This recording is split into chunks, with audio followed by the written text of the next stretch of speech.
ಕ್ರಿಸ್ತೇಸುವಿನಲ್ಲಿ ಆತ್ಮೀಯ ಬಂಧುಗಳೇ, ಈ ಮುಂಜಾನೆಯ ಅನುದಿನದ ವಾಕ್ಯವನ್ನು ನಾವು ಧ್ಯಾನಿಸಲು ಪವಿತ್ರ ಯೇಸು ಎಂಬ ಸಭೆಯ ಪರವಾಗಿ ಈ ವಾಕ್ಯದ ಮುಖಾಂತರವಾಗಿ ನಾವು ನಿಮ್ಮನ್ನು ಭೇಟಿ ಮಾಡಲು ದೇವರಿಗೆ ಕೃತಜ್ಞತೆ ಉಳ್ಳವರಾಗಿದ್ದೇವೆ.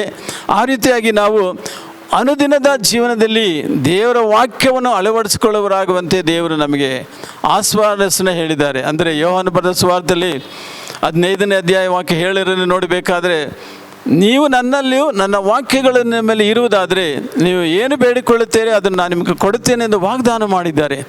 ಆ ವಾಗ್ದಾನಕ್ಕನುಸಾರವಾಗಿ ಈ ವಾಕ್ಯಗಳನ್ನು ನಾವು ಧ್ಯಾನಿಸಿ ಪ್ರಾರ್ಥನೆಯಲ್ಲಿ ನಾವು ಸಮರ್ಪಿಸಿಕೊಳ್ಳೋಣ.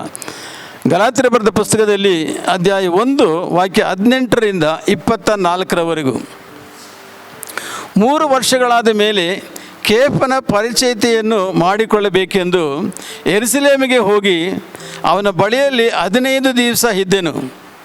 ಕರ್ತನ ತಮ್ಮನಾದ ಯಾಕೋಬನಲ್ಲದೆ ಅಪೊಸ್ತಲರಲ್ಲಿ ಬೇರೆ ಯಾರನ್ನೂ ಕಾಣಲಿಲ್ಲ.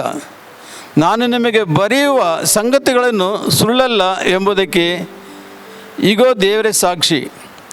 ಆಮೇಲೆ ಸಿರಿಯಾ ಮತ್ತು ಕಿಲ್ಕಿಯ ಪ್ರಾಂತ್ಯಗಳಿಗೆ ಹೋದೆನು.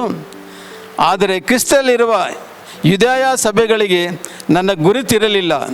ಪೂರ್ವದಲ್ಲಿ ನಮ್ಮನ್ನು ಹಿಂಸೆಪಡಿಸಿದವನು ತಾನು ಹಾಳು ಮಾಡುತ್ತಿದ್ದ ಮತವನ್ನು ಈಗ ಪ್ರಸಿದ್ಧಪಡಿಸುತ್ತಿದ್ದಾನೆ ಎಂಬ ಸುದ್ದಿಯನ್ನು ಮಾತ್ರ ಅವರು ಹೇಳಿ ನನ್ನ ದೆಸೆಯಿಂದ ದೇವರನ್ನು ಕೊಂಡಾಡಿದರು.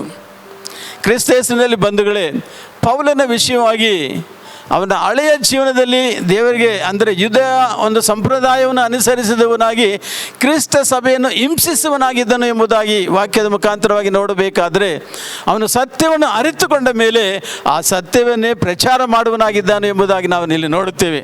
ಅದೇ ರೀತಿಯಾಗಿ ಯೇಸು ಕ್ರಿಸ್ತಲ್ಲಿ ಆತ್ಮೀಯ ಬಂಧುಗಳೇ, ನಾವು ಅಂಧಕಾರದಲ್ಲಿ ಇರುವಾಗ, ದೇವರಿಗೆ ಅಪ್ರಿಯವಾದ ಕಾರ್ಯಗಳಲ್ಲಿರುವಾಗ, ಒಂದು ಪಾಪದ ದಾಸತ್ವದಲ್ಲಿರುವಾಗ ನಮ್ಮನ್ನು ಯೇಸು ಸ್ವಾಮಿ ಬಿಡುಗಡೆ ಮಾಡಿದ್ದಾರೆ.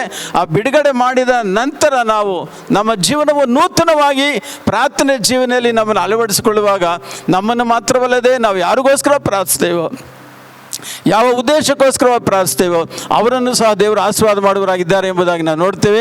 ಅದೇ ರೀತಿಯಾಗಿ ನಾವು ಅನೇಕ ಕಾರ್ಯಗಳಿಗೋಸ್ಕರವಾಗಿ, ದೇಶಕ್ಕೋಸ್ಕರವಾಗಿ, ದೇಶವನ್ನು ಆಳುವ ನಾಯಕರುಗಳಿಗೋಸ್ಕರವಾಗಿ, ಗಡಿ ಪ್ರದೇಶದಲ್ಲಿ ಸೇವೆ ಮಾಡುವ ಸೇನಾ ಸಿಬ್ಬಂದಿ ವರ್ಗದವರು, ವಾಯುಸೇನೆ, ಭೂಸೇನೆ, ಜಲಸೇನೆ, ಅಧಿಕಾರ ವರ್ಗದವರು, ಸಿಬ್ಬಂದಿ ವರ್ಗದವರು, ಅವರ ಕರ್ತವ್ಯದಲ್ಲಿ ಭ್ರಷ್ಟರಾಗದಂತೆ ಅವರನ್ನು ಕಾಪಾಡಪ್ಪ, ಅವರನ್ನು ಸಂತೈಸಿರಿ, ಅವರ ದುಡಿಮೆ ಪ್ರಯಾಸವನ್ನು ಆಶೀರ್ವಾದ ಮಾಡಿರಿ.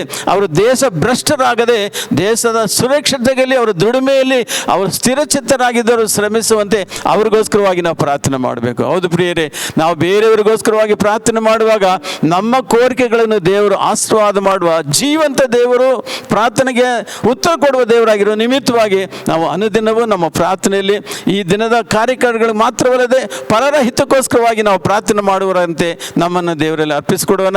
ಯೇಸು ತಾನೇ ನಿಮ್ಮನ್ನು ಆಶೀರ್ವಾದ ಮಾಡಿ, ನಿಮ್ಮ ಕುಟುಂಬವನ್ನು, ನಿಮ್ಮ ಪ್ರಯಾಸವನ್ನು ಆಶೀರ್ವಾದ ಮಾಡಲಿ ಎಂದು ಯೇಸು ಕ್ರಿಸ್ತರ ನಾಮದಲ್ಲಿ ನಾವು ನಿಮ್ಮನ್ನು ಆಶೀರ್ವಾದ ಮಾಡುತ್ತೇವೆ. ಆಮೀನ್.